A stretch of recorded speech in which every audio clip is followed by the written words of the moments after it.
என்னங்க, இது ஒரு பொய். இது முழுக்க முழுக்க முதலமைச்சர் சொன்ன பொய். எப்படி நீங்க களத்தில் இருக்குன்னு நீங்க இருக்கீங்க, ஆனா நீங்க களத்தில் இல்ல.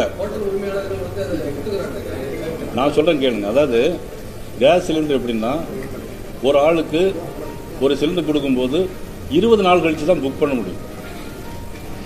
ஒரு சிலிண்டர் கொடுக்கும்போது 30 நாள் 40 நாள் வரைக்கும் போகும் ஒரு வீட்டில்.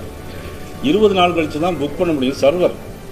இப்போ நீங்கள் வந்து இன்னைக்கு ஒரு சிலிண்டர் வந்துட்டு உடனே புக் பண்ணால் உங்களுக்கு கிடைக்காது. சர்வர் சிஸ்டமே அப்படி தான். ஏன்னா நான் கேஸ் டீலர், அதனால் நான் சொல்கிறேன்.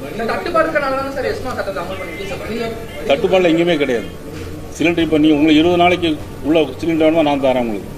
இல்லை நீங்கள் எங்கே புக் பண்ணுறீங்களோ நான் தரேன். எங்கே உங்களுக்கு எங்கே வேணுமோ நான் தர சொல்கிறேன்.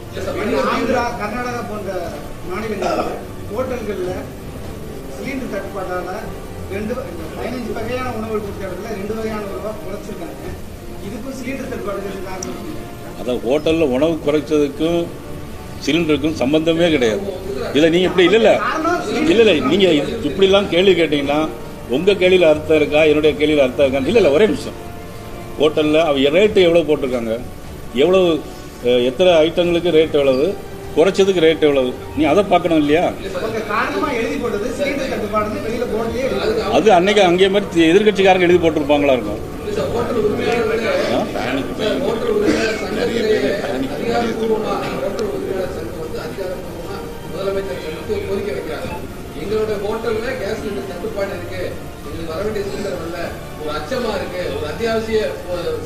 அது அதுக்கு என்ன காரணம் கேட்டீங்கன்னா, சின்ன 19 கேஜி சிலிண்டர் இருக்குல்ல, 16 கேஜி சிலிண்டரை அதே விலைக்கு ஹோட்டலில் குறைச்ச விலைக்கு மாற்றி மாற்றி விற்கிறாங்க.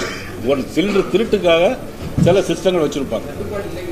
தட்டுப்பாடு கிடையாது. உங்களுக்கு வேணா நீங்கள் எந்த ஏரியாவில் இருக்கீங்களோ, நீங்கள் எந்த உங்கள் ஏரியா சொல்லுங்கள், நான் அந்த டீலர். அது எங்க சென்னையில் எந்த ஏரியான்னு கேளுங்க. ஐஓசியா பிபிசியா எதுன்னு சொல்லுங்கள், நான் உங்களுக்கு 20 டேஸில் உங்களுக்கு நான் தர சொல்கிறேன்.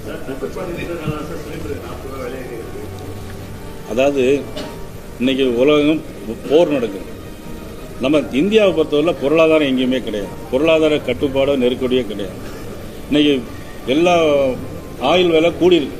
ஆனால் இந்தியாவில் இன்னைக்கு டீசல் விலை, பெட்ரோல் விலை இன்னைக்கு 1 பைசாவை நாங்கள் கூட்டலை. எந்த அளவு இருக்கோ அதே மாதிரி.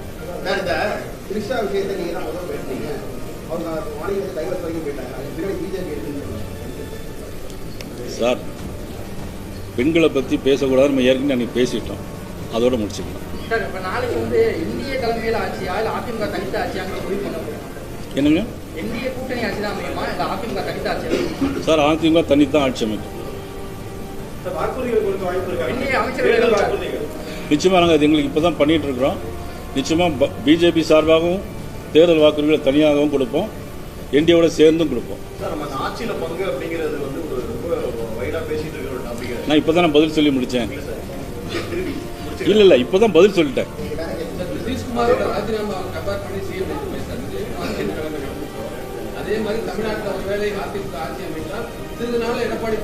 அடுத்த கட்சியை பற்றி அவங்க கவலைப்பட வேண்டிய அவசியம் இல்லை. அவங்க ஆட்சிக்கு வருவாங்களா தைரியமாக சொல்லுங்க.